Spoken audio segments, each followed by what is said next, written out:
That's right, folks. It's another episode of the Razzball Fantasy Football Podcast. And today we are breaking down the wide receiver starts of the week. And if you know us at Razzball, we use our slot versus wide points per game allowed tool. That's right. Only on Razzball.com can you find fantasy points allowed in the slot versus out wide. Great way to help you set your lineups and dominate in daily fantasy. So we're going to break down the top matchups this week, starting right now on the Razzball Fantasy YouTube channel.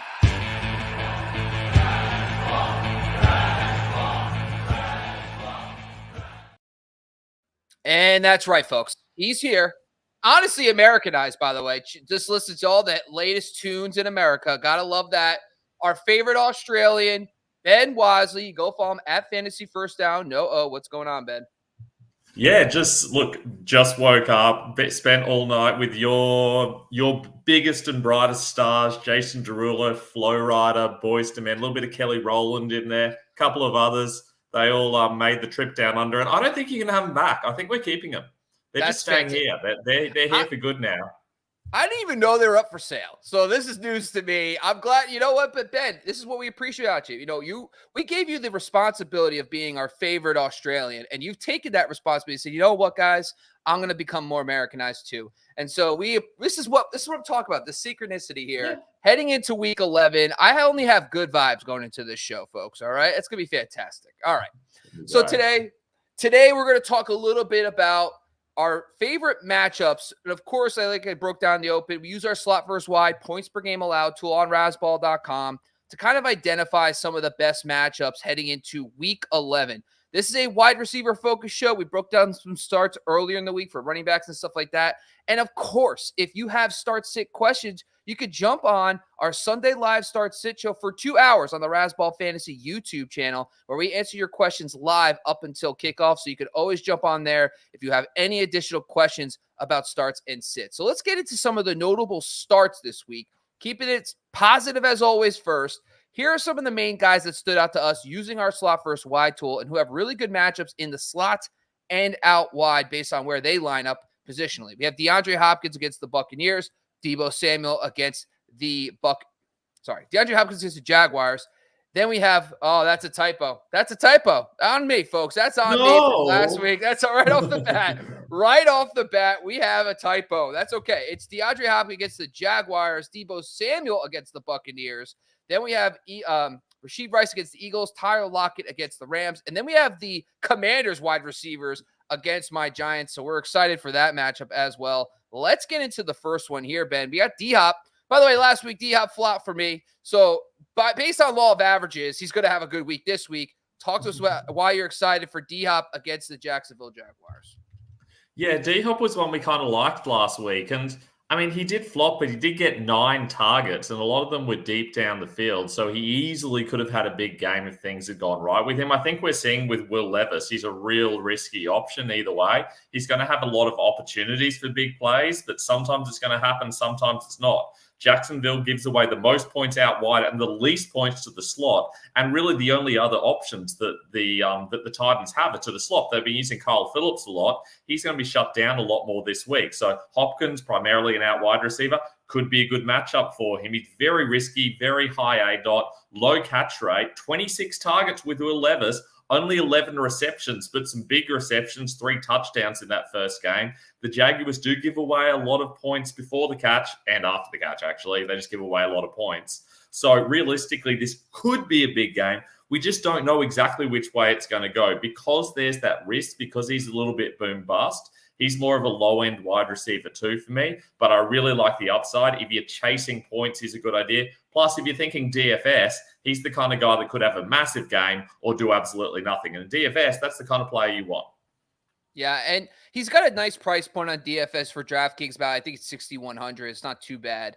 But really, it comes down to every time I look at D-Hop, he's an A-dot player right now. He's literally all air yards. And right now today, the Jacksonville Jaguars give up the 8th most air yards per game. So 2+2, this is exactly what we thought last week against the Bucs. That didn't work. Let's let this one work, okay? It's law of averages. If you throw DeAndre Hopkins up against a wall, he's going to stick sometimes. I'm banking on it happening this week, and that's why I'm going to ride with Ben too on this one, and I like that call.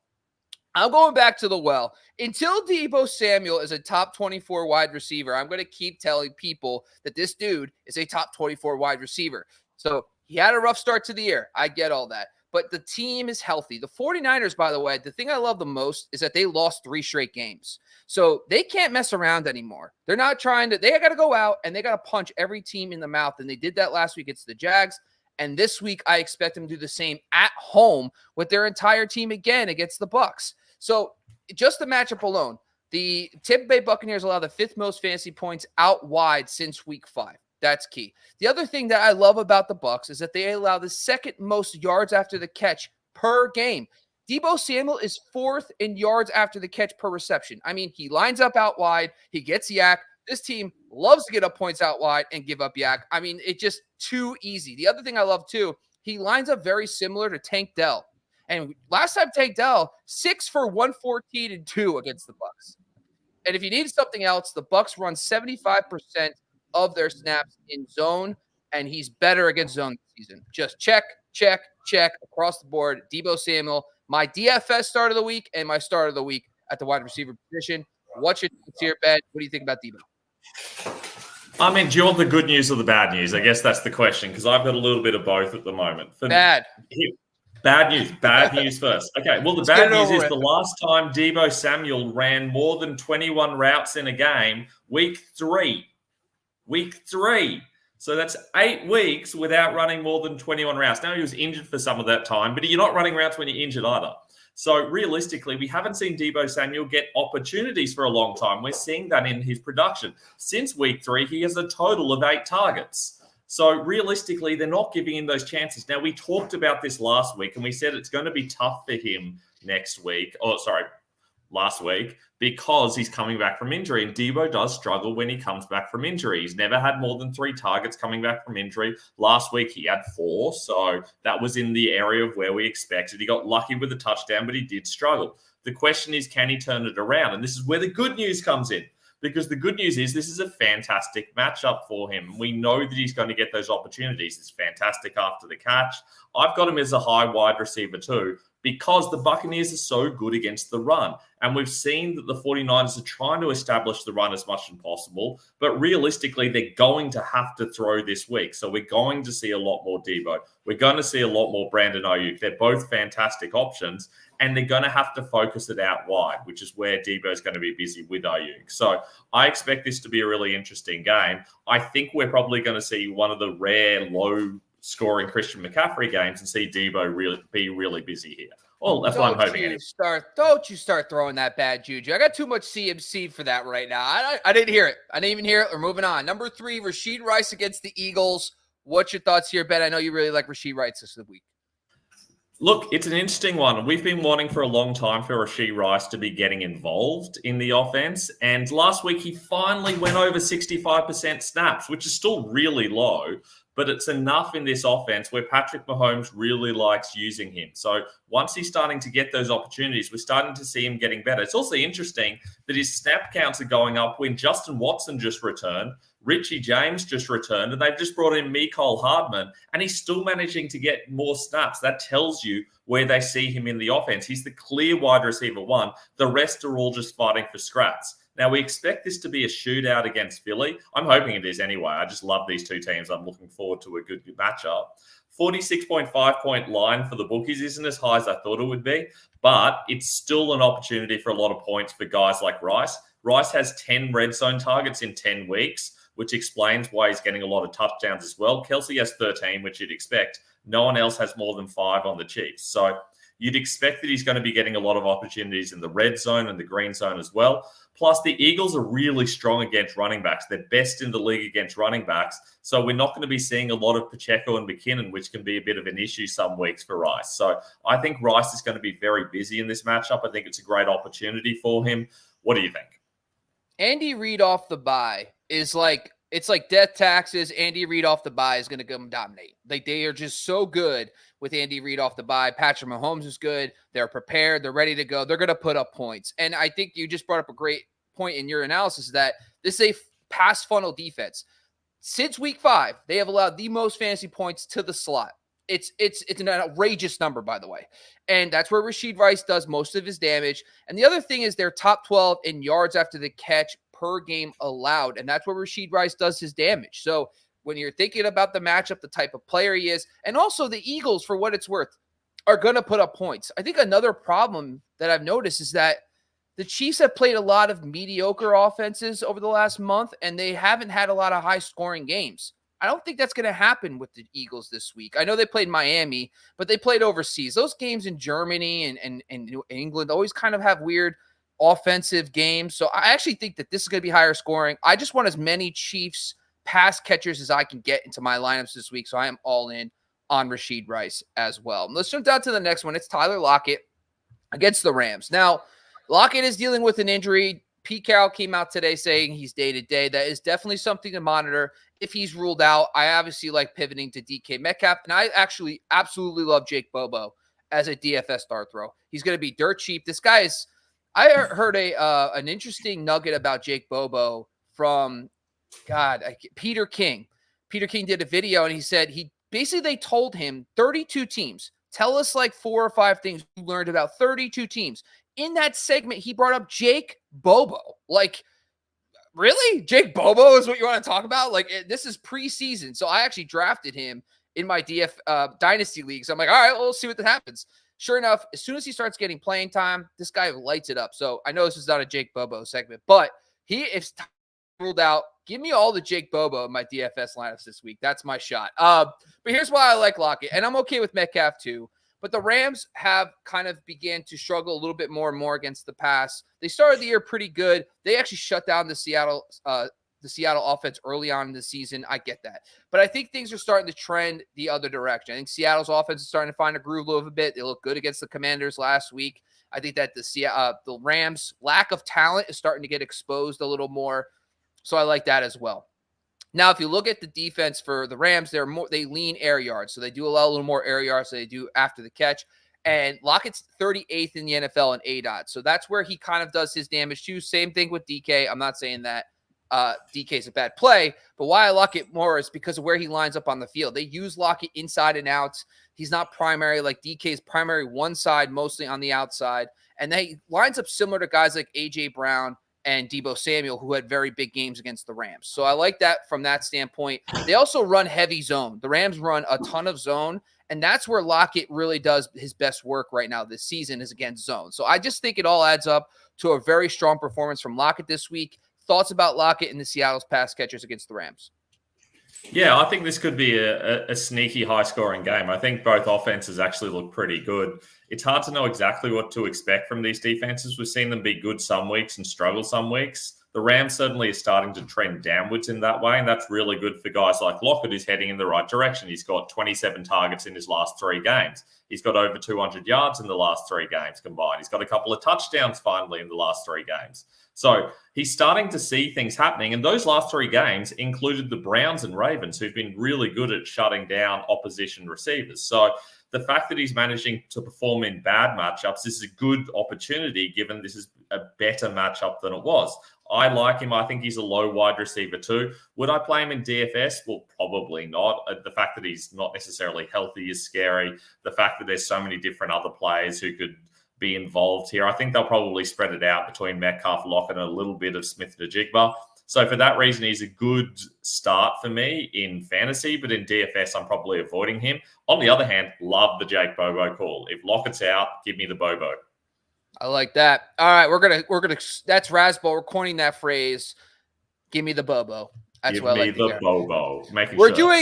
We're doing a classic 2-for-1 because that's what me and Ben do. We team up and we say, let's do it for the people. Let's keep it real easy. We're going to talk about 2 in the price of 1, the Commanders wide receivers, Curtis Samuel, Terry McLaurin. Why don't you break down Curtis Samuel, why you like him as a start this week against the New York Giants? Look, realistically, with Curtis Samuel, he hasn't been healthy for a while. He only played 50% of snaps last week, returning from injury. But that's going to get higher as he gets healthier. The Giants can see the third most points from the slot. That's really good news. But the biggest thing for me is that it's starting to look like Antonio Gibson's going to be out. And that's good for Samuel. He's going to be used on a lot more checkdowns. He's going to be involved in passing downs. They might even use him in the backfield a little bit. Just remember, he has some running back history to him. So he's someone that we could see used there a little bit. So I really like the opportunities for Samuel here. I think he's going to get more carries than he usually would. I think he's going to get a lot more targets than we'd usually expect. And against the Giants, that's how teams tend to attack them over the middle of the field. So I like his chances. Having said that, Terry McLaurin's still a solid play. We know you can make big play on the Giants. The reality is you can score a lot of points on the Giants at the moment. You're going to get the ball a lot because they keep turning it back over to you or struggling to get any drives going. So you're going to get a lot of opportunities to score points. Terry McLaurin hasn't had any really big games this season. He's yet to top 100 yards, but he's consistently getting a lot of targets. So it's really hard to know exactly what to make of him. For me, Terry McLaurin's like a low-end wide receiver too. He just lacks that real top-end upside, but this feels like the kind of situation where he might pull out a touchdown, might pull out a big play. So you definitely got to start him. Samuel's the more interesting one in DFS for me, though. I think he's sneakily a good value. Yeah, he's a much better price point. Absolutely. I lean McLaurin because McLaurin has been super solid against the Giants over the last few seasons. Look at his stat line: 6 for 90, 6 for 70, 8 for 105, and 1. So he's gotten very consistent high floor production, 13 PPR points in every game, and he has upside for more. The Giants are just one of those teams. Read the trends. They are a disheartened football team. They are going the wrong direction. They lost their quarterback. They are starting a kid who lives with his mom, which is fine. Nothing wrong with that. But Tommy D, just let the kid loose. And the other thing from a Giants rant standpoint, just let the kid play. Like, who gives a shit if he turns the ball over 4 times? You're not going anywhere. You just got blown out by the Dallas Cowboys trying to play conservative football. It doesn't matter anymore. Just go out there and have some fun. You're not even developing any talent around him anyway. But anyway, let's get back to Terry McLaurin. Sorry.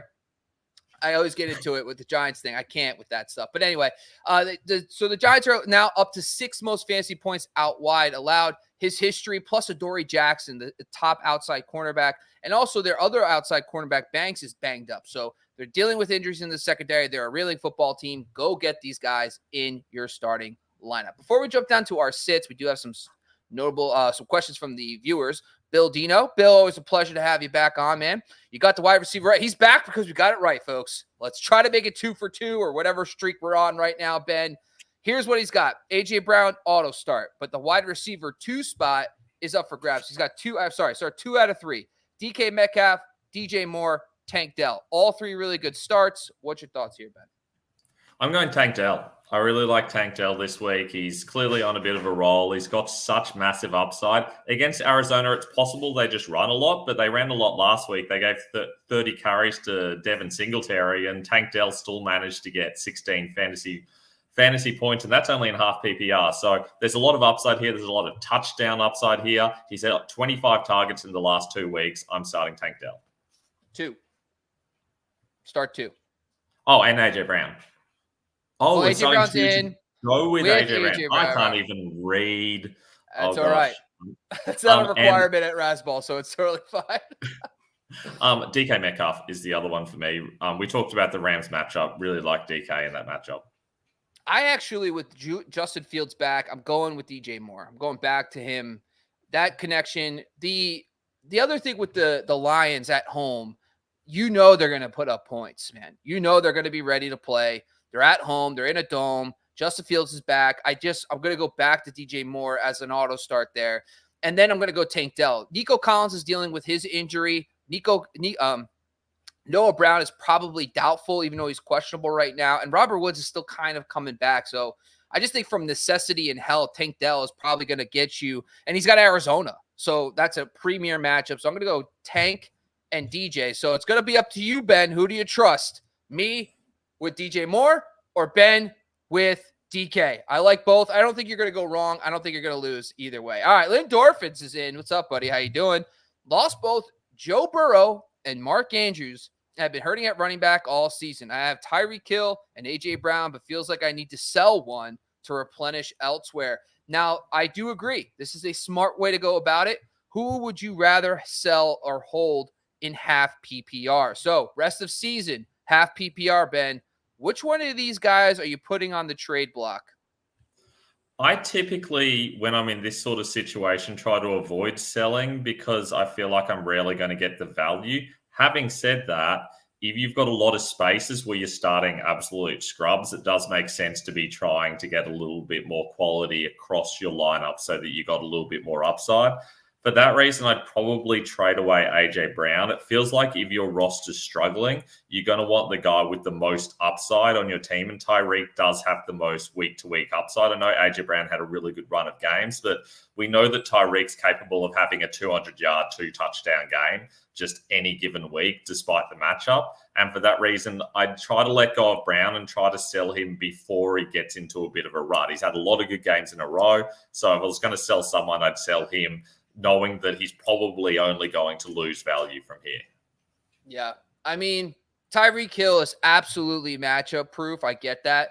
But Miami has a very tough rest of season schedule. Like, they have a very tough out wide rest of season. Overall, one of the toughest matchups for wide receivers across the board. Philly's average, just about average for out wide specifically, and slightly above average overall. So, this is the other thing with this. And you brought up a very good point. Like, these guys have separated themselves from low-end wide receiver ones. Like, you're probably going to lose. And honestly, I'm going to take a second and look, because I'm curious to see how many fantasy points more they are averaging than, like, the wide receiver 12, right? So, right now today, Tyreek Hill's 21.3, A.J. Brown's 18.9. The wide receiver 12 is Adam Thielen at 13.8. So, the only types of trades that might make sense are Amon-Ra St. Brown and a quarterback, like a good one. Like if a team has Justin Fields as their QB2 for some reason, that's a trade I would make. I would trade A.J. Brown or Tyreek Hill for Amon-Ra St. Brown and then one of those really good quarterbacks. Same thing goes for the tight ends landscape, right? I am not going to drop down to Chris Olave and try to get the tight end or the quarterback to fill these spots. I would just go get Isaiah Likely. You'll be fine there. Guys like Tanner Hudson has looked pretty good, but no, you can't do that now. Joe Burrow's out. Forget I said that. But Tyler my point is Tyler. Well, I was thinking, like, who's got a really good matchup next week? And I can't remember who's playing Cincinnati, and I can't off the top of my head. But anyway, we'll forget that. But Isaiah Likely's an easy scoop and score. He's is going to play pretty well. Even though he had 0 catches, he just looked out of sync. He dropped a couple easy ones too. So that's my advice. Like, go find a team that has another, not as elite, even Stephon Diggs. Like, if a team has 2 quarterbacks and Diggs, go trade for Diggs and that second quarterback and just say, hey, I'll give you Tyreek Hill. And I'm sure they'll make that deal because it's all upgrade for them because they already have the other stud quarterback. So I'm not going to get crazy with the trades. Ben brought up a good point. Do not sell these guys unless you're getting valuable wide receiver back, or if you have wide receiver, to go get one of the top running backs as well. So these guys are difference makers. Like I just told you, 5 to 8 points more than the other wide receiver ones. So you could stream quarterback and probably get 5 to 8 points less than a quarterback you're going to get on trade market right now. So don't get crazy here. That's my advice. All right. Jumping down to another one here. 3 wide receivers to start this week. So pick 3 of these 4: DK, Evans, Ayuk, Collins. Thoughts? Yeah, interesting one. Definitely starting Evans, definitely starting Ayuk. I'm starting DK over Collins. The issue with Nico Collins is just his health at the moment. We don't exactly know how healthy he is, and he hasn't looked that great. Tank Dell's kind of outplayed him a lot. He had some good weeks earlier in the season. He had a couple of big games against the Colts and Steelers, and since then, he's really struggled to get anything going. He hasn't had more than 6 targets in a game since week 4. So until we start to see it happening again, I just absolutely can't start him compared to those guys. He's more of a high-end wide receiver 3 for me. Yeah, I actually agree too. Like, when in doubt, that's a good, deciding factor. He's not 100% healthy. We don't know what the calf's issue is going to be. Can he re-aggravate it? Why even deal with that when all 3 of these guys have solid matchups? So I would stick with the healthy guys. DK, Evans, Ayuk, easy for me. All right, Camden, last one here. Thoughts on Kyler Murray? Ben, quick thoughts about Kyler. Are you buying him as a quarterback 1 rest of season? Yeah, I am. I don't feel great about it, but looking at how the quarterback landscape's looking, especially with guys like Joe Burrow now out, I feel like he's definitely going to be a quarterback 1. For me this week, he's the quarterback 11, but I just need to see it a little bit more before I'm confident moving him up a little bit. We know he's got that rushing upside. We just need to know that he's definitely going to use it. And we know that there's going to be opportunities to score points because they're going to be chasing games some of the time. Their defense isn't good enough to keep them in games. So I do feel like that this is a situation where there is a lot more upside with Kyler than there is with most other guys that you can get in that range. Yeah, I'm excited for. So the thing with Kyler too is when you listen to SixScore.com, Sports Injury Central, they're talking about how he's moving, right? And some of the cuts he makes on one side, he can't on the other yet because of his leg. So he's not all the way back. He's got the Texans this week. I absolutely think he's a smash start. I love him against the Texans. That game should be a lot of fun. The thing I love the most about the Texans right now, they're so injured on the defensive side, and their quarterback's balling out. It's just fantasy gold. So start Kyler if you can. Love it. However, he's got his bye in week 14. Then week 15, first week of the fantasy playoffs, he's got the 49ers. And then after that, the Cardinals face the Bears, which is a great matchup in week 16, but it's on the road in Chicago. So you never know with those weather games. That could be a disaster there. And the final week, the Cardinals face – I was doing so good just finding it, and now I can't find the last week. Well, I did really good. Oh, Eagles. The Eagles are another team that could be a good matchup, but, Eagles, you beat them through the air, and the Eagles are going to put up points against the Cardinals. I actually don't mind that, but that's also on the road in Philly. So I actually like Kyler. I'm into it. I think he's a guy that I don't think you can get him cheap, but there's probably teams that smart, savvy owners scooped him up and have him on their bench, but they probably already have a quarterback. Like I have a league where I have Kyler and Jalen Hurts. So I immediately called up the Burrow owner. I'm like, hey, so how you doing, buddy? Let's talk. How's Joe? I heard Joe's out for the season. It's not going to work out for you. All good. All right.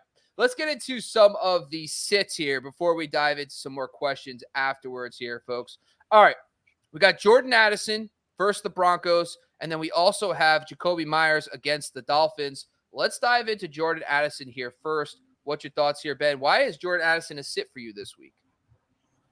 I'm pretty nervous about Addison at the moment. He's been pretty good in some tough matchups. He's top 50 yards each of the last 3 weeks against bad matchups. But is Jefferson going to be back? Is Osborne going to be back? Is he going to be shadowed by Pat Surtain? There's a lot of questions there that make me pretty nervous. The fact that he's been getting a lot of touchdowns has really helped him, but we haven't seen that happen with Josh Dobbs. So it's going to be a real question mark about how that all comes together. Until we see that, I don't feel very confident starting him. He's still okay. He's a wide receiver 3 for me. He's not someone I particularly want to touch in DFS. I just don't think the upside is that accessible. And in fantasy, I'm pretty nervous starting him. There's a lot of guys I'd much rather start knowing what to expect. Now, having said that, if Jefferson and Osborne are both out, then I'd say, well, they're probably going to have to pass to him. It's just him and Hockenson. So they'll probably have to go in that direction. But if either of those two plays, I'm going to feel a little bit more nervous. Plus, the fact that Surtain's going to be involved kind of scares me. We've seen the Broncos look pretty darn good the last few weeks. This feels like it could be a bit of a low-scoring game to me. I wrote this up by the way, the two guys we're talking about today are the guys I wrote up in my article earlier in the week. Jordan Addison, it's less about Addison and more about the Broncos. I actually can't remember a team that has went from the best matchup to the worst matchup this fast ever. Like the Broncos defense, first 4 weeks. I mean, remember the DJ Moore game? DJ Moore lit them up. And a lot of this has to do with the fact they went from a heavy man team to a heavy zone team. Now, that does affect the Patrick Surtain stuff. Surtain doesn't shadow as much anymore because they're playing more zone. But this is completely flipped, this entire defense. They allow the third fewest fantasy points out wide since week 5. They have completely shut down teams. Now, the other thing I've noticed, too, is that, yes, Josh Dobbs has been a lot of fun. But the first thing Dobbs has done is, number one, he uses his legs that Kirk Cousins did not do. The second thing is he hyper-targets TJ Hockenson. And number 3, Justin Jefferson could be back this week. It just seems like a lot of factors could be going into this.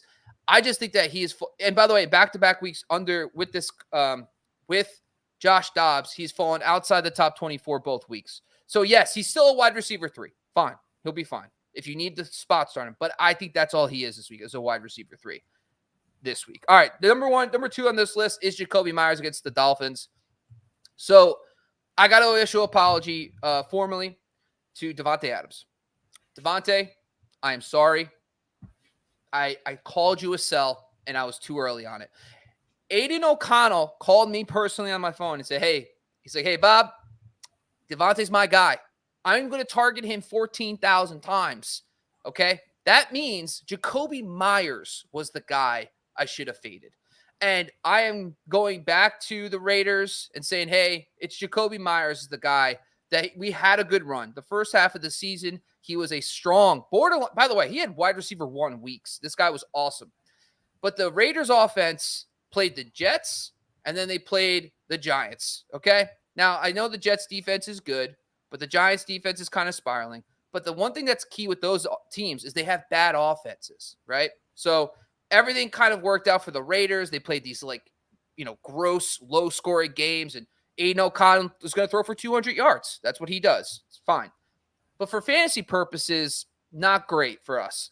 So Jakobi Meyers, the matchup against the Dolphins, too, is key because Jalen Ramsey is now going to be even more healthy after the bye.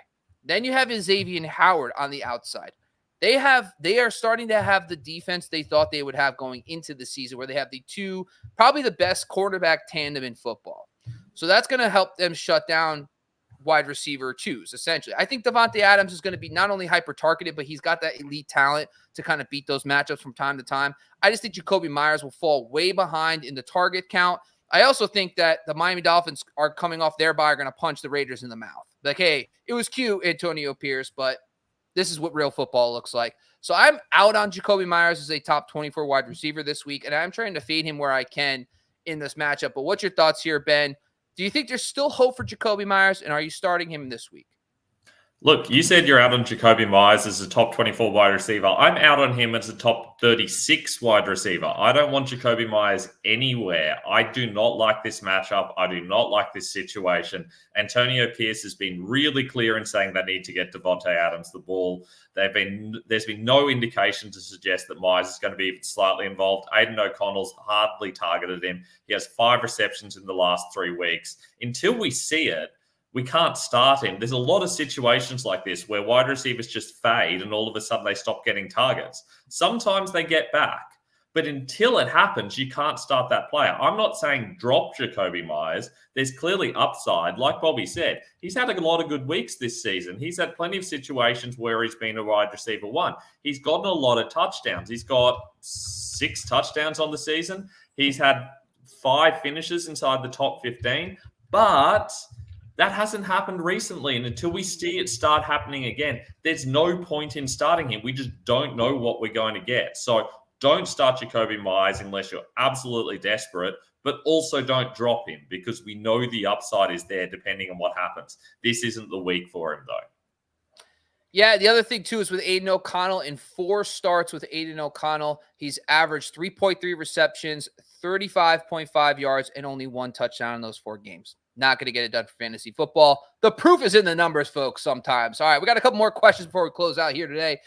Demo27 jumps in. What's going on, man? How are you doing? Honestly, did Demo 21 through 26, was that already taken, or did you automatically choose 27? Let us know in the comments. I would love to know that. All right, I traded Olave, Monte, Connor, and Pittman for Adams, Diggs, and Stevenson. How do you think I did? What's your thoughts about this trade? So it's a 4 for 3. What's your thoughts?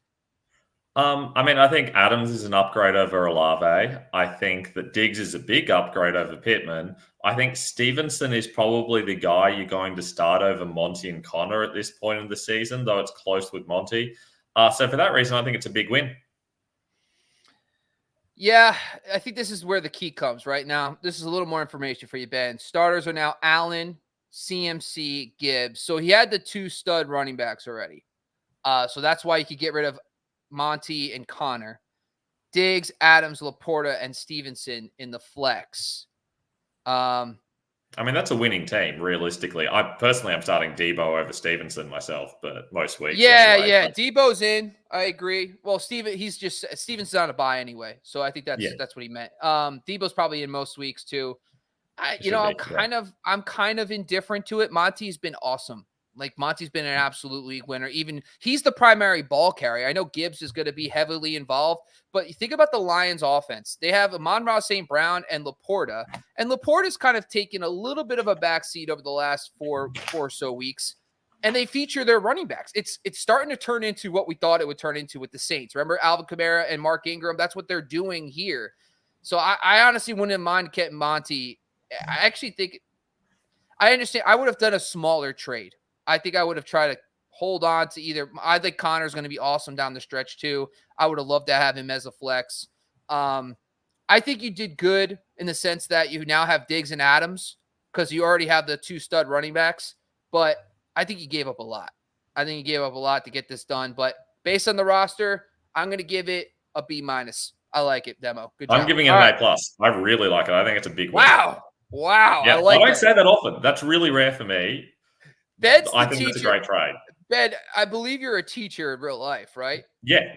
So that's why Ben's the teacher everyone likes. I would be the substitute that just puts on the movie and everyone be like, I don't even care. I'm like, just give the kid the B-. I don't even know anymore. All right. So it's fine. All right. Let's get into the next one. We have Carlin Kramer. I like that. It's like George Carlin and Kramer from Steinfeld. I love that. It's a good mashup there. We got Garrett Wilson, Amari Cooper, Nico Collins, and Brian Robinson, sit one, who, by the way, Brian Robinson is TJ Redding, one of our DFS writers, start of the week, folks, and no Antonio Gibson. So that's going to make him tough to sit. I think this is really easy. I'm sitting Amari Cooper. I'm not dealing with that situation with the Browns right now. I'm going to see how it plays out. But what's your thoughts, Ben? I don't think it's easy, but I'm also sitting Amari Cooper. I've got Cooper and Collins pretty close. I talked about Collins earlier and why I'm nervous about him. I think it's obvious why we're nervous about Amari Cooper, but we've seen Cooper be pretty good even with the backups. So I feel like there's more upside there with Cooper, but we also know there's a lot of upside with Collins. So I guess it can go either way. I think that probably one of Cooper and Collins booms, then the other busts, and it's just going to be difficult to guess which. I'd sit Cooper. Yeah. The other thing is, too, I would just look at the matchup then. If you're kind of close, if you go to our slot versus wide tool on razzball.com, go check it out, by the way. It's fantastic. Nico's got Arizona, and that's like one of the top out wide matchups. And then the Steelers are a slot funnel defense. So I think that the Steelers defense is kind of weird. Like, they have such a good front, but for some reason their back end's so bad that they allow points somehow. I can't even figure it out. But that's why I lean the one direction, but that's a good point, Ben. Amari's been good, really. He's been underrated. He was going to be a trade target of mine before the news broke about Watson, but he's been very good, even with all the weird shit going on in Cleveland. He's been fantastic this season. Lindorphins, absolutely no problem. Thank you for joining us once again. Demo just bragging a little bit about some of his picks, getting them in double-digit rounds. That's fantastic drafting, my friend. Great job for you. The Schmitty back again. What trades? Would you make any trades? 2 QB league. Oh, he fixed it. There you go. I'm a big posh, whatever that is, asterisk updater. Well, I always mess up everything. 2 QB league. We got Mahomes, Mayfield, Heineke, DK, IU, Collins, Evans, Laporta, Kamara, Pollard, Hunt, McKinnon. Would you make any trades in this league, Ben? I don't think you've got any obvious guys that are really playing really well but likely to drop off. Kareem Hunt's a guy that maybe you could argue is going to start falling off because he's getting a lot of touchdowns, but I think he's probably going to keep getting the goal line carry, so he'll keep getting touchdowns. And you're not starting in most weeks anyway. You're not going to get much for him. So there's nothing there where I can really say, oh, this player is playing really well at the moment, but they're likely to fall away later in the season. They're the guys that you want to be trading away, guys that you think are higher in value at the moment, perception-wise, than they actually are. I don't see anyone there that falls into that category. So I'd probably just stick with what you've got. I would wait this week. Let's see what Pollard does against Carolina. Package Pollard, Mike Evans, and try to get Amon-Ra St. Brown or Stephon Diggs. That's what I want to do here. And then you could kind of get yourself another solid receiver. Actually, forget I said that. What I meant to say was I want to get an upgrade at running back. So forget I just said that. I'm going to say Pollard and Mike Evans to try to go get, what's a good name? I don't think you can get Eckler would be awesome, but I don't know if we can get that high. Eckler, Gibbs, Walker would be that would be the kind of package I would be looking for. Those two for Eckler is a great name. Kamara, you already have, which is good. And then I would say Gibbs or Walker as well. Those are the 3 names I would go target to upgrade your running back position since you have really solid options there. as well. All right, that's all we got today, folks. Once again, this is the wide receiver matchup preview. Our starts of the week at the wide receiver position. I want to thank my co-host, Ben Wasley. You can follow him at Ben Wasley at Fantasy First Down. No O. Before we close the show, Ben, you know what time it is, my friend? It's time for weekly streamers and stashes. What do you got for us this week? Anything fun? Anything we need to know? Well, last week I talked about Jared Goff and Brock Purdy, and I was like, these guys are both fantastic QB streamers. They both finished as top 7 QBs last week, and I'm back again with exactly the same 2 QBs. It's Goff and Purdy. They were great last week. They're going to be great again this week. Just put them in your lineup. I got both. Who do I start? Ooh, that's a good question. I'm starting Goff. What are you doing? I don't know. I have Goff in right now. I have Goff in right now because Chicago is one of those weird teams that just can stop the run. Goff at home has always been a plus, but man, I think Purdy's going to be awesome too. But I'm leaning Goff right now. Yeah, I think that's fair. Now, in the running backs, I mean, Devon Achane's back, and you just absolutely have to start him. Regardless of exactly how healthy he is, you definitely have to start him. He's going to be involved. I know he's listed as questionable, but we expect him to play. We expect him to be fine. Coming out of that bye week, I think he probably would have played last week if they had a game last week. And also Devin Singletary. Even before we knew Pierce was out, I really like Singletary. This is a great matchup for him. He's like well into the top 20 running backs. He's a guy you have to start. Wide receivers, we've already talked about Rice, and I really like Cole Kmet. Cole Kmet this week, great opportunity. Chicago, I think, is going to be chasing points against the Lions. He's running a lot of routes now. He's had a lot of targets in the last few weeks. So Cole Kmet, probably my favorite of those guys, someone that you really just have to be starting these days. He's becoming nearly a must-start player, but he's still available in a lot of leagues, which is crazy to me. Evan Ingram or Cole Kmet?